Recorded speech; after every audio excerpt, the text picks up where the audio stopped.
The Guardian. Let me tell you about Sarah Chen and her dog Max, a story that will make you believe that love truly knows no bounds, not even death itself. Sarah had adopted Max from a shelter 5 years ago.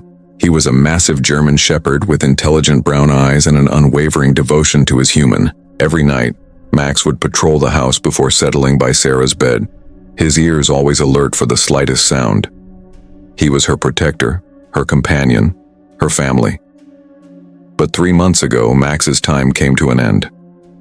Sarah held him in her arms at the veterinary clinic as he took his final breath, his eyes never leaving her face. She buried him in the backyard under his favorite oak tree, where he used to nap in the afternoon sun.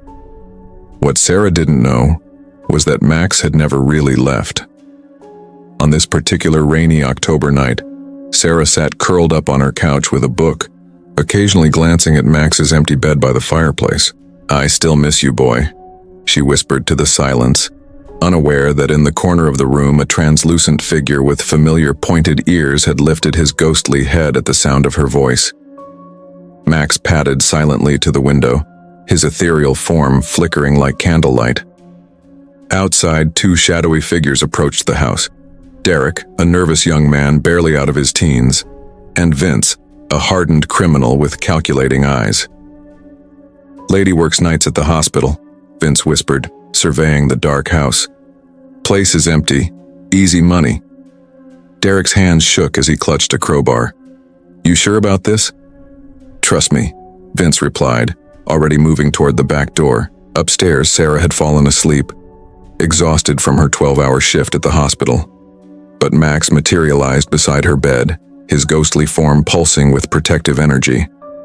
His duty had never ended. The crash of splintering wood echoed through the house as the back door gave way. Derek fumbled with a flashlight while Vince examined the expensive kitchen appliances with greedy eyes. "Grab the electronics," Vince ordered. "I'll check upstairs for jewelry." That's when the temperature plummeted. Both men's breath became visible in the suddenly frigid air, and a low, menacing growl reverberated through the house, a sound that seemed to come from everywhere and nowhere at once. "Why is it so cold?" Derek stammered, his teeth beginning to chatter. "Just the wind," Vince dismissed, but his voice had lost its confidence. Then the kitchen cabinets began slamming open and shut with violent force. Dishes rattled like bones, and the very walls seemed to pulse with an otherworldly presence. Max appeared as a moving shadow, his eyes burning like red coals in the darkness. He lunged through Vince's body, and the burglar staggered backward, gasping and clutching his chest as an icy chill invaded his very soul. "Can't breathe," Vince choked out. Panic seized Derek, and he bolted for the door only to have it slam shut with supernatural force. The lights began to flicker rapidly, creating a strobe effect that made the shadows dance like demons on the walls. Meanwhile, Vince, driven by desperation and greed, stumbled toward the staircase. He was determined to find something valuable to make this nightmare worthwhile. Each step creaked ominously under his feet, as if the house itself was warning him to turn back. At the top of the stairs, Max materialized in all his ghostly glory.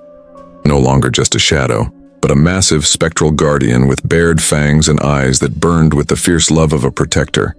His bark, when it came, was both earthly and otherworldly. "Woof! Woof!"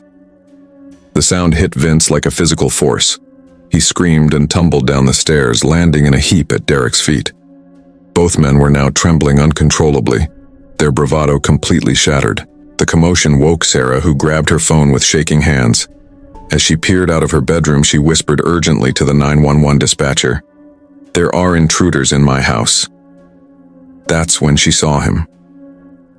Max appeared beside her bed, his form gentle now, no longer the fierce guardian, but the loving companion she remembered. For one impossible moment, their eyes met across the veil between life and death. "Max?" she gasped, tears streaming down her face. He nodded once, a gesture so achingly familiar, and then vanished.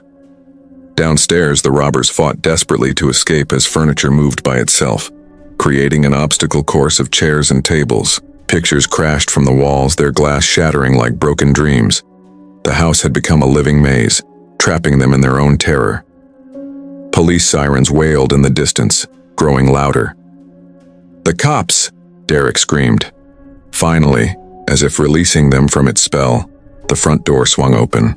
As the burglars fled into the night, Max appeared one last time, his ghostly bark echoing through the air. "Stay away from my family."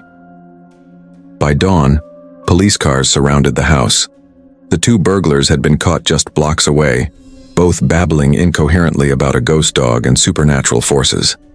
The officers exchanged skeptical glances, assuming the men were high on something. As Sarah spoke to the police, she kept glancing back at her bedroom window. There, silhouetted against the morning light, she could see Max's familiar shape one last time. His tail wagged once, a final goodbye, before he faded completely into the sunrise.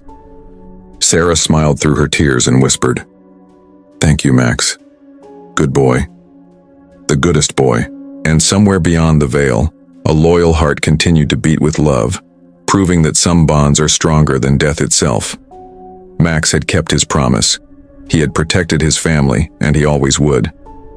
That's the story of Max, the guardian who never left his post, a reminder that love, true love, never really dies.